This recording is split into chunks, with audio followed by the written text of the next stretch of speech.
چھوٹے سے شہر کے بیچوں بیچ ایک پرانا گھڑیال کھڑا تھا۔ یہ گھڑیال اتنا قدیم تھا کہ اس کی لکڑی گھس کر سیاہ ہو گئی تھی اور لوہے کی زنجیریں زنگ آلود۔ لوگ کہتے تھے کہ یہ گھڑیال 100 سال سے رکا ہوا ہے۔ اس کی سوئیاں ہمیشہ 12 بجے پر اٹکی رہتی تھیں۔ بچوں کا وہاں کھیلنے سے منع کیا جاتا اور بڑوں کا ماننا تھا کہ یہ جگہ نحوست اور بدبودار ہے، مگر یہ کہانی کے پیچھے ایک راز چھپا ہوا تھا اور یہ راز کھولنے کے لیے تقدیر نے ایک لڑکے کا انتخاب کیا۔ اس لڑکے کا نام تھا ایان۔ ایان 12 سال کا ہوشیار اور جرأتی بچہ تھا۔ وہ اکثر پرانے مکانوں اور کھنڈرات میں جا کر چیزیں ڈھونڈنے کا شوقین تھا۔ اس کی آنکھوں میں تجسس کی چمک اور دل میں خوف سے زیادہ جرأت بسی ہوئی تھی۔ ایک شام بارش تیز ہو رہی تھی، ہوا چیخ رہی تھی اور آسمان بجلی کی کڑک سے ڈھل رہا تھا۔ گلیاں سنسان تھیں۔ ایان اپنے کمرے میں بیٹھا کتاب پڑھ رہا تھا جب اچانک اس کی نظر کھڑکی سے باہر پڑے پرانے گھڑیال پر گئی۔ گپ اندھیرے میں گھڑیال کی ٹوٹی پھوٹی کھڑکی سے ہلکی سی روشنی نکلتی دکھائی دی۔ ایان کی سانس تیز ہو گئی۔ یہ روشنی کہاں سے آ رہی ہے؟ اس نے سوچا۔ کیا یہ واقعی گھڑیال میں کچھ چھپا ہے؟ اس کے قدم خود بخود اس کی سمت چل پڑے۔ ہاتھ میں لالٹین تھی اور دل میں ایک ہی بات تھی، آج راز کھولنا ہی ہوگا۔ بھاری لکڑی کا دروازہ جب ایان نے دھکیلا تو دروازہ چرچراہٹ ہوئی۔ اندر ٹھنڈی ہوا کا جھونکا جس نے اس کے رونگٹے کھڑے کر دیے۔ زینے پر گرد جمی ہوئی تھی اور جالے دیواروں پر لٹک رہے تھے۔ ایان آہستہ آہستہ سیڑھیاں چڑھنے لگا۔ ہر قدم کے ساتھ اس کی لالٹین ہلتی اور پرچھائیاں دیواروں پر ناچنے لگیں۔ جب وہ اوپر پہنچا تو سامنے وہی پرانا گھڑیال تھا جس کی بڑی سوئیاں 12 پر جمی ہوئی تھیں۔ ایان نے غور سے دیکھا، گھڑیال کے پچھلے حصے سے ایک مدھم سی سنہری روشنی نکل رہی تھی۔ اچانک گھڑیال کی سوئیاں ہلنے لگیں۔ ایان کا دل زور سے دھڑکا۔ گھڑیال نے ایک دم ٹک ٹک کی آواز نکالی اور 12 پر کھڑا ہو کر زور سے ڈن بجایا۔ زمین ہلنے لگی اور گھڑیال کے پیچھے کی دیوار کھسک کر ایک چھپا ہوا دروازہ کھولنے لگی۔ ایان نے گہری سانس لی اور دروازے کے اندر قدم رکھا۔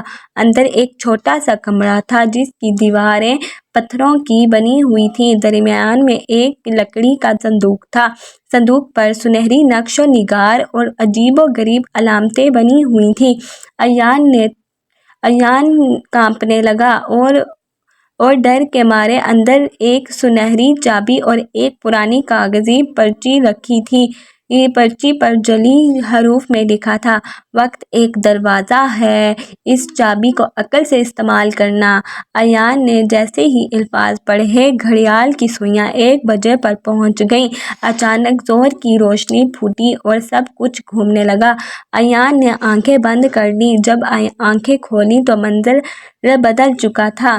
وہی شہر تھا، وہی گلیاں، مگر سب کچھ مختلف۔ مکان نئے، بازار آباد اور لوگ پرانے زمانے کے لباس میں ملبوس تھے۔ ایان سمجھ گیا کہ وہ 100 سال پیچھے آ گیا ہے۔ وہ حیران و پریشان بازار میں گھومنے لگا۔ اچانک اس نے دیکھا کہ کچھ سپاہی لوگوں کو پکڑ کر قید میں ڈال رہے ہیں۔ ایک بزرگ نے ایان کو دیکھ کر کہا، بیٹے بھاگ جاؤ ورنہ یہ تمہیں بھی پکڑ لیں گے۔ ایان نے پوچھا، یہ سب کیوں کر رہے ہیں؟ بزرگ نے دھیمی آواز میں کہا، یہ گھڑیال شہر کی تقدیر کا راز ہے۔ جو بھی اس کے قریب جاتا ہے وہ یا تو گم ہو جاتا ہے یا وقت کے سفر میں پھنس جاتا ہے۔ سپاہی اس راز کو چھپانے کے لیے لوگوں کو خاموش کرا رہے ہیں۔ ایان نے فیصلہ کیا کہ وہ سچ جان کر ہی جائے گا۔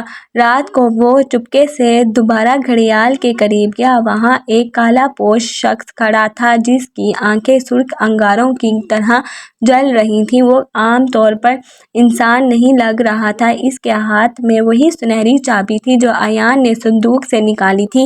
ایان نے حیرت سے سوچا، یہ کیسے ممکن ہے؟ وہی چابی یہاں کیسے؟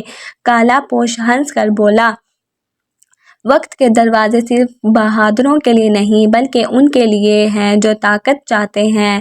یہ چابی مجھے لامحدود اختیار دے سکتی ہے۔ ایان نے ہمت جمع کی اور کہا، وقت کو قابو میں کرنے والا کبھی کامیاب نہیں ہوتا۔ یہ چابی امانت ہے، اس کا غلط استعمال سب کچھ تباہ کر دے گا۔ کالا پوش ایان کی طرف لپکا، دونوں میں جدوجہد شروع ہو گئی۔ ایان چھوٹا ضرور تھا مگر ذہین اور تیز تھا۔ اس نے گھڑیال کی سوئی کو پکڑ کر زور سے گھمایا۔ اچانک روشنی کا طوفان پھوٹا اور کالا پوش چیختا ہوا بھاگ گیا۔ روشنی ختم ہوئی تو ایان دوبارہ اسی پرانے گھڑیال کے قریب تھا۔ بارش رک چکی تھی اور سب کچھ پرسکون تھا۔ اس کے ہاتھ میں وہی سنہری چابی موجود تھی۔